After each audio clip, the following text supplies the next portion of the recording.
Week 3, Session 3, can you believe it? We're already halfway through our Parables series, and what a powerful message again this last Sunday. And my name's Christian. I get to serve as our group host again this week. But here in just a moment, we're going to hear from two more pastors that are really going to share with us more of a heart behind this week and dive deeper into the series. But before that, I want to challenge you this week with prayer. I know that I brought it up last week, but I want to challenge you this week as a host to say, hey, is there anyone in the group that would want to volunteer to pray over our group tonight? So go around the circle, ask for prayer requests and even prayer praises from anyone in the group, and allow someone to pray over the group. Now, if you're not quite there yet, I want to let you know that's okay.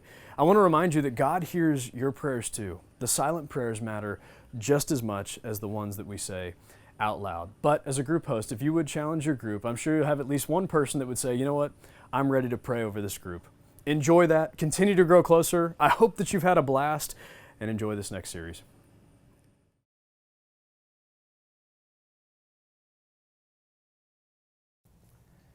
Hey everyone, my name is Elmer and this is Laurie. Welcome to our Parable series. We hope that you've been enjoying this series. Last week, we discussed the parable of the Good Samaritan.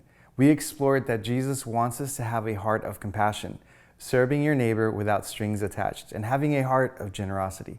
This week, we'll be exploring the parable of counting the cost.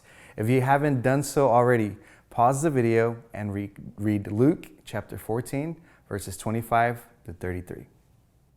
In today's parable, we see a large crowd that is following Jesus. Jesus turns around and confronts the crowd by telling them that if they want to be his followers, it's going to cost them something. As a matter of fact, he goes on to say that it will cost them everything. Here are a few examples that he uses in the story. A builder counts the cost before he builds. Likewise, a king before going out to war sits down with his counselor to discuss whether his army could actually win the war or if it's going to cost him losing soldiers. In this parable, Jesus challenges his followers to count the cost of what it means to follow him. The first big idea that we see from this parable is that Jesus wants us to be all in. The first example that he shares in order to be his follower is that we must hate our father, mother, wife, children, brothers, sisters, and even our own life. That sounds pretty brutal, but we must understand that Jesus doesn't literally mean hate. The word hate here is a Semitic expression for loving less, or in other words, everything else must come second to him. I want to remind us that Jesus says in Matthew 22, verses 36 to 40, that the greatest commandment is to love the Lord your God with all your heart, soul, and mind, and then to love your neighbor as you love yourself. You can't truly love other people unless you first love God above everything else. God has to be first. Second, Jesus talks about taking up our cross. A disciple must die to himself and to self-will, take up his or her cross, and embrace God's will no matter the cost. Salvation is totally free. It costs us nothing to receive salvation, but there is a cost to follow Jesus.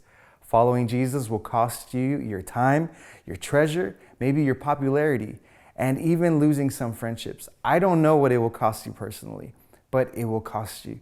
As a follower of Jesus, our love for him must be so strong that everything else in our lives is secondary to him.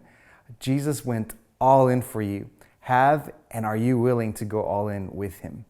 Here are some thought-provoking questions to talk to your small group about.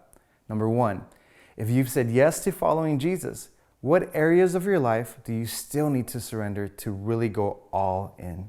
Number 2, what has it cost you to follow Jesus? Number 3, what makes it so difficult for you to go all in?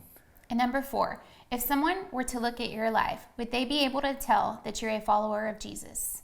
Just like Jesus turned to the crowd and challenged them to go all in, we want to challenge you to go all in for Jesus. When you go all in with Jesus, the cost of what you give up doesn't even come close to what you gain in him. Take time personally and as a group to really do some self-reflection and allow the Holy Spirit to examine your life and point out areas that you still need to lay down in order to go all in.